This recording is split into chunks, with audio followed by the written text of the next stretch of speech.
की जो रिपोर्ट आई है जिसमें पाकिस्तान समहाउ अगर उसमें करप्शन का इंडेक्स देखें तो उसमें पाकिस्तान थोड़ा सा हम देखेंगे कि एक करप्शन के लिहाज से इस ट्रांसपेरेंसी इंटरनेशनल रिपोर्ट में तरक्की की है। बात आपने सही की है, मतलब 180 ममालिक में से पाकिस्तान को जो है वो 140वां नंबर है। और इस बात पे अब हम देख रहे हैं कि मुस्लिम लीग नून जिनके टाइम में 2018 में अगर देखा जाए तो ये नंबर 117 था, तो अब वो काफ़ी ज़्यादा फेडरल गवर्नमेंट को, ना सिर्फ मुस्लिम लीग नून बल्कि पाकिस्तान पीपल्स पार्टी और जितनी भी अपोजिशन जमातें हैं वो हुकूमत को काफ़ी क्रिटिसाइज़ कर रही हैं। बिल्कुल जी। और फिर उसके बाद जो तर्जुमान है जो कि इस वक्त हम देख रहे हैं कि एक तरह से हुकूमत की जान है, तो उनको कहा गया है कि भाई आपने ये मामला हाईलाइट करना है कि ये जो अपोजिशन की करप्शन है ना उसको आपने हाईलाइट करना है। हुकूमती जो काम है उनको बताना है कि किस तरीके से वो करें। लेकिन अब भी 3.5 साल गुजरने के बावजूद भी ये कहा जा रहा है कि वो जनाब आप शरीफ ख़ानदान ने किस तरीके से मनी लॉन्ड्रिंग किया उसको दोबारा से हाईलाइट करें। तो ये एक ऐसी चीज़ है कि जो बार बार रिपीट हो कि मैं फवाद चौधरी साहब को भी सुन रही थी इस हवाले से, तो उन्होंने कहा कि बड़ी बेतुकी किस्म की रिपोर्ट है। लेकिन अब ये देखना है कि अगर ये रिपोर्ट अभी ऐसी है जिसको नहीं मानते, जो आज से 3 साल पहले जो रिपोर्ट थी क्या उसको भी वो मानते हैं या नहीं मानते, जिसमें ये भी बताया गया कि मुस्लिम लीग नून के दौर में किस कदर करप्शन जो है। मीनवाइल जो है वो वज़ीर आज़म और आर्मी चीफ की 1-on-1 मुलाकात भी हुई है और पीएम ऑफिस के एलामिया के मुताबिक पाक फौज के पेशावराना उमूर, इसके अलावा मुल्क की सिक्योरिटी, अफगानिस्तान के हालात समेत खत्ते की सूरत हाल पर गुफ्तगू हुई और एक अहम इजलास भी हुआ और सिविल और अस्करी क़यादत का वज़ीर आज़म हाउस में और आर्मी चीफ और DG ISI भी शरीक थे। तो दौरे चीन से मुतालिक जो उमूर है वो भी उसमें डिस्कस हुए हैं। बिल्कुल जी। अच्छा, इस हवाले से तमाम तर जो पॉलिटिकल सिनेरियो पे हम गुफ्तगू करेंगे और तज्जिया लेंगे। हमारे साथ मौजूद हैं प्रोग्राम रिपोर्टर्स की जान, और अगर हमारे भी शो की जब भी आते हैं वो जान ही बन जाते हैं। साबिर शाकिर साहब हमारे साथ मौजूद हैं। साबिर साहब गुड मॉर्निंग, बहुत शुक्रिया आपने बाखबर सवेरा को वक्त दिया। सबसे पहले तो ये बताएं कि ये जो ट्रांसपेरेंसी इंटरनेशनल की जो रिपोर्ट आई है जिसमें हमने देखा है कि और किसी चीज़ में नहीं तो कोई बात नहीं, हमने करप्शन में तरक्की कर ली है, इस रिपोर्ट की वक़्त क्या है? देखिए, इस रिपोर्ट की वक़्त वही है जो माजी में रिपोर्ट्स की वक़्त होती थी। अगर इस रिपोर्ट को तस्लीम नहीं किया जाता तो फिर माजी में जो रिपोर्ट्स हैं उनको भी तस्लीम नहीं किया जाना चाहिए। अगर माजी में हम तस्लीम करते रहें तो फिर इस रिपोर्ट को भी मानना पड़ेगा। और उसकी रीज़न ये है कि ठीक है, उनकी आप इतराज़ात कर सकते हैं, उनको अकाउंटेबल कर सकते हैं, लेकिन असल चीज़ है कि जो उसमें पॉइंट्स उठाए गए हैं उनमें हो सकता है कुछ गलत हों लेकिन कुछ सही भी हैं। और उन जो सही पॉइंट्स हैं, जो सही एतराज़ात हैं, उन पे मेरा ख्याल है तवज्जो देनी चाहिए गवर्नमेंट को और सेल्फ़ अकाउंटेबिलिटी की तरफ जाना चाहिए और ख़ास तौर पे उसका मुहासबा होना चाहिए।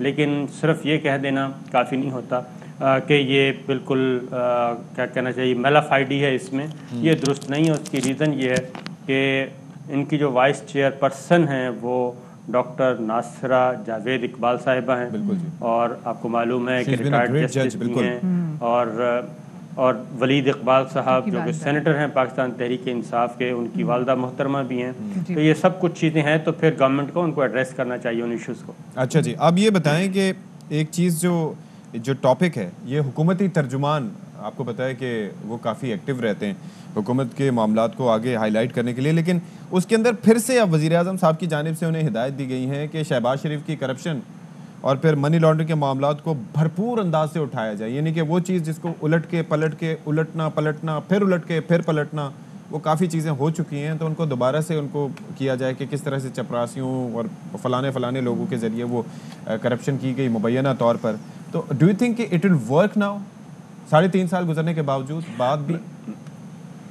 मेरा ख्याल है कि देखें, इमरान खान साहब ने या पाकिस्तान तहरीक इंसाफ ने इसकी ओनरशिप जो ले ली है ना कि हम पैसा रिकवर करेंगे और बैंकों में लेके आएंगे, तो वो इनका काम नहीं है। यानी कि एग्जीक्यूटिव का काम नहीं है, जुडिशरी का काम है।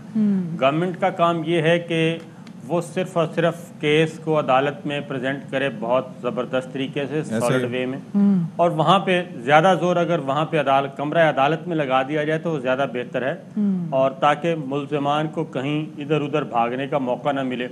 लेकिन हमारे यहाँ ये बदकिस्मती है कि ये तमाम पॉलिटिकल पार्टीज़ का ये ट्रेंड रहा है कि मीडिया ट्रायल ज़्यादा किया जाए और जुडिशल ट्रायल पे वो कम तवज्जो देते हैं। मसला यही है ना कि वो NRO देने की बात भी हम सवाल उठाते थे, आप भी उठाते थे कि NRO देना तो इख्तियार ही नहीं है एग्जीक्यूटिव का इस सिचुएशन में, क्योंकि cases are in the court.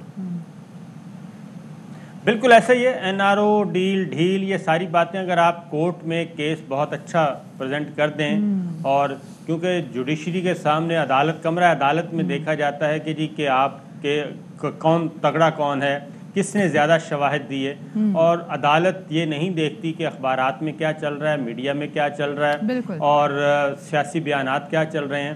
انہوں نے تو یہ دیکھنا ہے کہ ہمارے سامنے جو فائل رکھی گئی ہے اس میں کتنی ورتھ ہے, کتنے وٹنس ہیں, کیا منی ٹریل ہے, وہ ساری چیزیں. ریزن شہزاد اکبر صاحب سے بھی جو ہے وہ استعفیٰ لے لیا گیا کیونکہ ان کی کارکردگی سے وزیر اعظم عمران خان صاحب خوش نہیں تھے. اب ذرا یہ بتائیں, کل ایک بڑا امپورٹنٹ میٹنگ ہوئی ہے, کل وزیر اعظم عمران خان کی 1-on-1 ملاقات بھی ہوئی آرمی چیف سے, اور ساتھ میں دورہ چین کو بھی ڈسکس کیا گیا ہے اس میٹنگ میں. سو کتنی اہمیت کا حامل ہے دورہ چین؟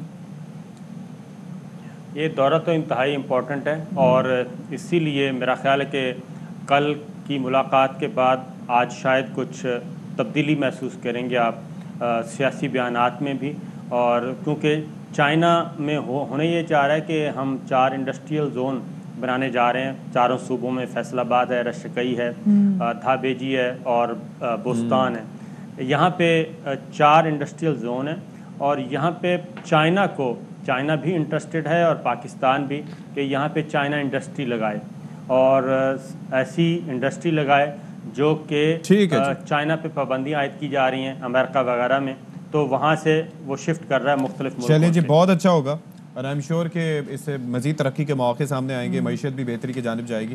بہت شکریہ صابر شاکر صاحب, آپ ہمارے ساتھ موجود رہے. اب بریک لیتے ہیں جی. نہیں جی, ابھی بریک لینی ہے کیونکہ بہت امپورٹنٹ ٹاپک ہے جی. کہہ دیا تو اب لے لیں.